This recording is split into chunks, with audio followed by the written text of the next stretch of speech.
Hello YouTube, this is Morgan, Airspeed Prime here with my first Voltron comic review. So this is issue 1 of the Voltron Legendary Defender comic series from, conveniently, a comic company called Lion Forge Comics. Very fitting, given that Voltron is about lions that form into Voltron.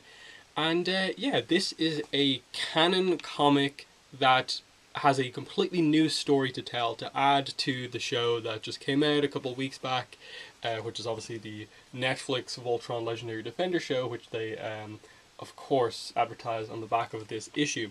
This is going to be a 4-issue comic series, as far as I'm aware, and it is written by one of the writers from the show, Tim Hedrick. He's one of the creative team, which I'll read out in just a minute, but just to make it really clear, this is 100% canon and adding to that show. So really cool stuff. So here's the cover. Really nice. Just you can see Voltron and a couple of the lions as well. So really nice kind of opening cover. And then the inside cover page is interesting. They just say the Netflix original series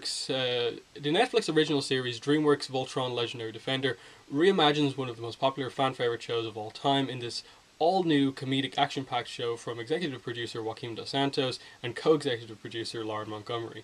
5 unsuspecting teenagers transported from Earth into the middle of a sprawling intergalactic war become pilots for 5 robotic lions in the battle to protect the universe from evil.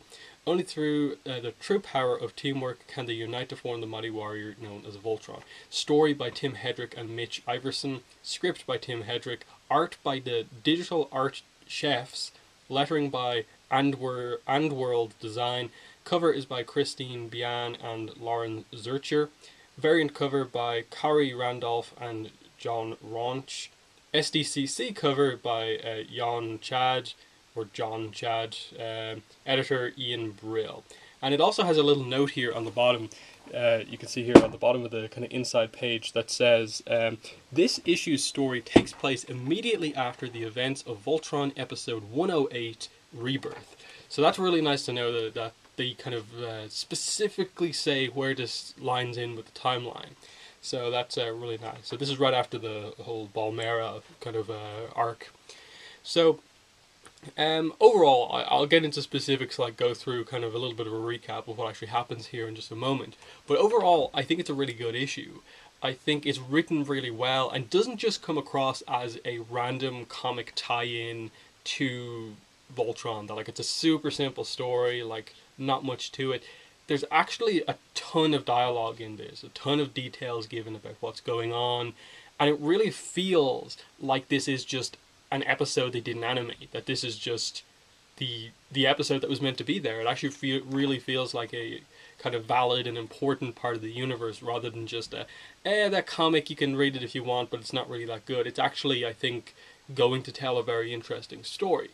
So I kind of quite like what goes on here, in that it's basically the 5 paladins and Karan, and they go out in a kind of training exercise. Karan runs into someone he previously knew from like 10,000 years ago, and basically it turns out he had some kind of money deals that went wrong, and obviously it's been 10,000 years and he hasn't paid up, and he's taken away, and the paladins are forced to basically do a job for this guy to get Karan back, and we kind of end this with the kind of initial beginning of their mission to get what this character wants. But yeah, overall really good. Love the art, as I'll show off a little bit as we go through this. Writing is pretty good. Only criticism I would have is just that Karan and the way he's written, like it's very accurate to the show. It's just he uses a ton of like Illyrian jargon, so a lot of really weird words to like describe like specific things, and obviously the place names and stuff like that are a little confusing to say, especially just reading them here in a comic and not actually hearing characters say it. So I'm probably gonna like butcher a bunch of words here as we go through this. But yeah, let's get into the comic. So we open up like right in the middle of the action, and we don't really come back to this point in time until like the very end. But it's basically Voltron and this kind of creature they're battling and they Hunk at the bottom just says this was meant to be a training exercise, and then we just cut back to the day before, and we get the setup for what's happening here. So obviously Allura is kind of out of action because she spent a lot of energy with the whole returning life to Balmera incident, and she's in bed, but she wants to get up, but she can't, and she realizes she does need to rest.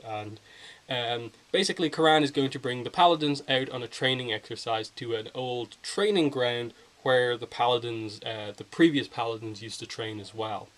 And we just get a nice little joke here at the top of the page of just uh, Lance saying to Allura, "Look, relax, princess. You won't be missing anything except me." And she just says, "No, I am ill." And it's a pretty fun kind of start of the book there, just keeping that humor. That's the kind of interactions that Allura and Lance seem to have.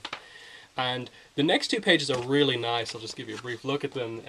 Just explaining basically the different parts of this training kind of compound that they have, and it's more of just an entire system of planets. Basically, they kind of run courses through it. Karan explains the Carthulian system, the ancient training grounds of the original paladins. The planets there have a variety of extreme natural environments to test your piloting skills, and then he goes into basically what each one of these 5 planets is suited to further training the pilot of one of the lines. So the red line is best to train in the volcanic world of Yendalian, Yendailian. It is a constantly exploding, requiring lightning-fast reflexes to survive its deadly blasts. For the blue line, we have the sweeping blizzards on the ice planet Bluve, or Bluve, Bluve, will force you to fly blind as you try to maneuver through the blue crystal spires. For the yellow line, we have then there are the shifting sands of Nilofar, Niloofaor. High winds create moving columns, living obstacle courses. Green line, weaving through the rainforest of Grisian Sur at speed is hard enough, but avoiding the constant barrages from the Muldocs is nearly impossible. And we get a look at these kind of weird monkey-like creatures throwing rocks as well. And then for the black line, we have the labyrinthian caves of Talwar 6 were created by giant space wombeasts before they began their mating cycle migration 4 million years ago. You've never seen hairpin turns till you've seen a wombeast tunnel. And they're pretty excited to start this training course as they go down into, one of these planets. He's basically bringing them for a bit of a break before they start the really harsh training. And they just go down to this planet, and basically he says, he's setting up, we're going to eat really well right now. And they see a guy getting punched through a wall. As they approach this bar, they land the lions outside. And Karan reveals that he's bringing them to this place, the kind of traditional, rest stop for the paladins, the Fripping Bulgogian, Bulgogian. The pronunciation on these is just really difficult, and it's just this kind of weird bar-like area that they're kind of going into, and Karan is super excited about this, returning to this place. And he says it's the best nunvillery in the 14 tangents. You can see some of my issues here with some of Karan's dialogue, in that tangents, nunvillery, it's just some weird dialogue. And they go in, they're a bit afraid because it's a bit of a Star Wars cantina moment. They just walk into this place and there's suddenly so many alien species. They don't have a clue what to do. They're really out of their depth, as you can see here. Really nice bottom page for the art there. Bottom panel for the art there. Then he just basically brings them over and says that look, he says this has always been a favorite paladin hangout, and basically says that they have a table, that the paladins have a reserved table that should still be there. They walk over, there's people sitting at it, and he's basically just he says to them, "I believe you're at our table," and he points down on the table and says, "You see what it says here? Alfor," which is obviously the name of Allura's father. And he says, "Names in red, green, blue, yellow, and black, 5 assigned seats, and none of them is for you." And he basically just says, "Who are they for?" The paladins of Voltron. That scares the guys off, and they can sit down in their seat, but they're interrupted before that can happen. little bit of weirdness in that they never properly give you a good look at this table in terms of are there markings all over it, how many seats exactly are there around it, because he points to this thing here and he says this name is Al4, but then he says there are 5 seats, and his Al4's name is clearly, as you can see there, written in black, but it's more grey. So does that mean there's 5 seats for the Paladins plus 1 for Al4, or 5 including Al4? Because the weird thing here, obviously, is that we know that Zarkon was the previous Black Paladin, and his name is not written there. Like, if it was written on this table, you'd think it would say that. The only thing I could perhaps do to explain this is that perhaps the table just says Al4 on it, and it is implied that Al4's reserve table is for the Paladins, rather than trying to suggest anything that, like, Al4 was one of the Paladins or anything like that.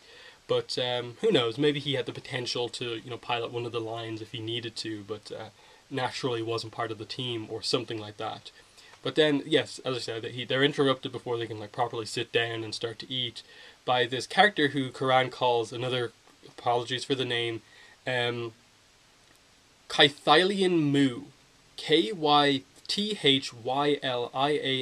space MU. So we get introduced to him. Pretty interesting design. You can see on the bottom of this page here, very interesting creature, and then has 2 smaller, kind of the same species on his shoulders. So new species we get introduced to, and these 2 know each other. He calls him Karan the gambling man, and we just get this that they're catching up with each other. They haven't seen each other in 10,000 years, revealing that this character's species lives to be over 10,000 years. That we later get it revealed that the Mu typically live over 100,000 of years before they convert to their gaseous phase. They just make a joke about if we eat a certain type of food, it speeds that up and we don't live as long or something like that. But it's revealed that he is an entrepreneur, raconteur, Nunville aficionado, and the current Mu of this quadrant. Now, this is the one confusing aspect of this, in that at times they talk about the Mu as if that is the species, and then there are other times they talk about the Mu as if it's like a role. And it's really weird in that they say the Mu is kind of a family organization. Why would you call like a species a family organization? But I suppose it roughly works out. It's just that it just maybe happens that the species all happens to do a very similar thing or something like that. But yeah, and then we just get into like a serious moment that the friendliness kind of goes away, and it's revealed that there are debts to be paid here. That Karan basically bets him about this. What sport is it he talks about here? Let me find it here. Yes, the Humple Tug team called the Melgregian Fitzers. He thought they were going to win the tournament, and he bet 5 Altean crown bills on the match, but obviously was trapped in the kind of stasis basically for 10,000 years before this could happen. And basically he goes like, okay, I'll pay you back, and he hands him over some money, and then it's revealed to us that the money that he's about to pay him with, Groggeries, Grogggeories, is worthless now. The only money that the universe accepts now is GAC, which is Galra authorized currency, and it's revealed that Zarkon had most of the entire league for Hunkle Tug basically eliminated. So his favorite team was basically all killed. His favorite player was killed, and Zarkon has basically just ruined all that. And then he basically just gets into this whole idea about, you owed five bills 10,000 years ago, compounded weekly, and inflation and stuff like that. And he basically just says, you owe me so much money that even if I sold the 5 of your lions to Zarkon at double the price he was willing to pay, it still wouldn't be enough to pay me back. So he's just really kind of, I suppose, being overly greedy here in this situation, asking for way too much, and basically trying to take advantage of the fact that Karan has been out of action for 10,000 years. And then basically Karan can't pay that much, and he just takes him away. Like he just grabs him, puts him on his shoulder, and takes him away. He's way too big to just tackle this way. And as much as the paladins try to like stand up for Karan, and there's not really a whole lot they can do because they don't want to just kill someone right here. And basically, he offers him a deal and says, you want something, and he's like, this one's smart. As a matter of fact, I do, and it's revealed that what he wants is a Yalexian Pearl, Yalexian, and basically it's implied to be this really impossible thing.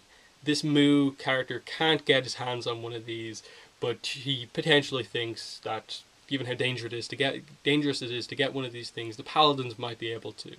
And he reveals that, okay, I've heard rumors about one on the planet Krell, not too far from here, that one is ready to pop. And Karan basically warns them against this, saying that the Yalex is a horrifying monster, it's unstoppable, and basically it's just forced that this is the situation it has to be. I will give you Karan back if you get me this pearl. And they go to this planet on their own, they don't have Karan, and it's basically this situation where their training exercise has suddenly turned into a full-on mission.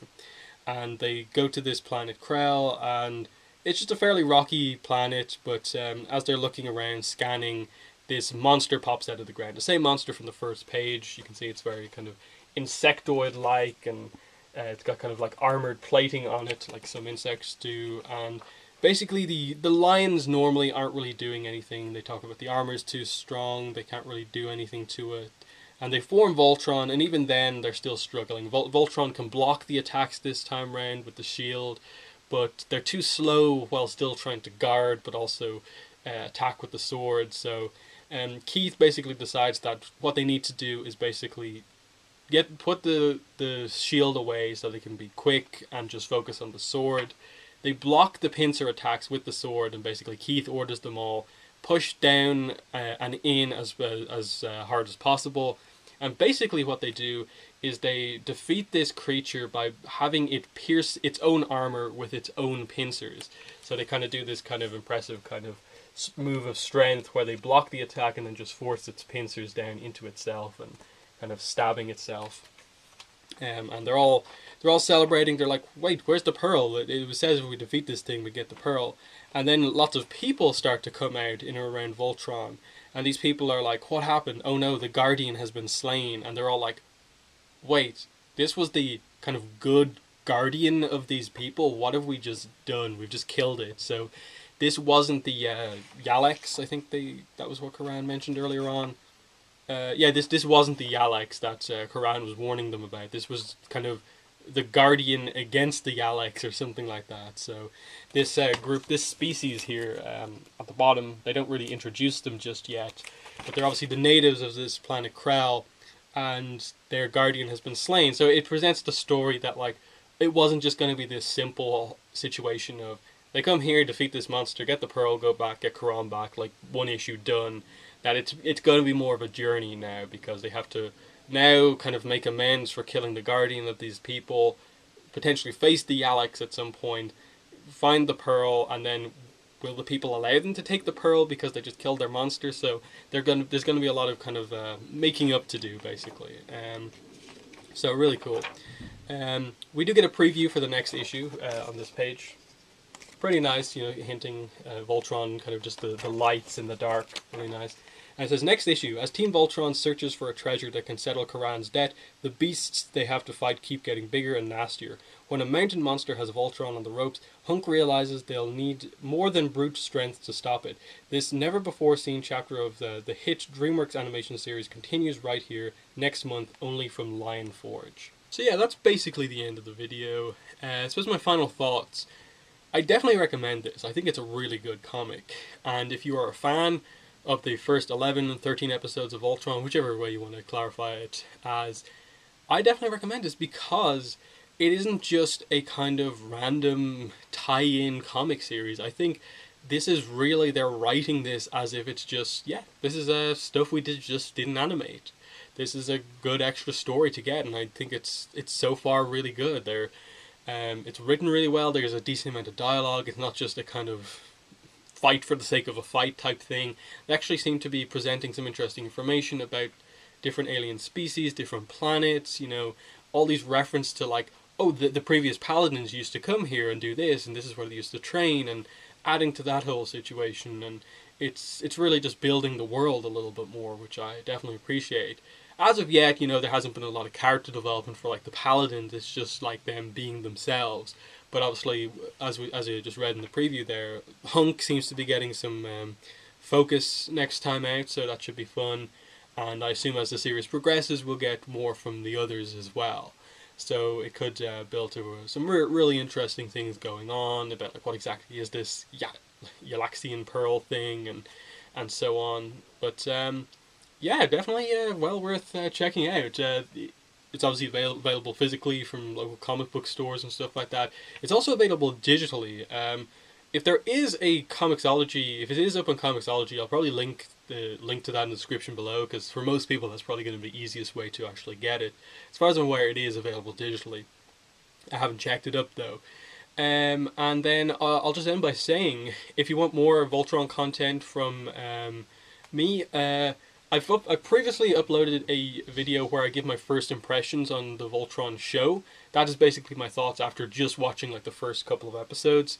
Then there's also linked in the description a podcast where myself and the other podcast co-hosts review the first hour-long episode of Voltron as a way of like recommending it to other people, and we go really in depth on the kind of concept of the show and the details of the first couple of episodes, because this week, this Sunday on the podcast, what we're going to be talking about is basically we're going to be doing a Voltron spoiler cast. So we're going to be talking full spoilers all about the first season of Voltron. We're going to go in depth, discuss everything that we kind of couldn't in the previous podcast. So I'll probably upload that one up on my channel as well. So keep your eye out for that. It's going to be a pretty detailed discussion on everything Voltron. I'll probably talk a little bit more about this comic on that podcast as well.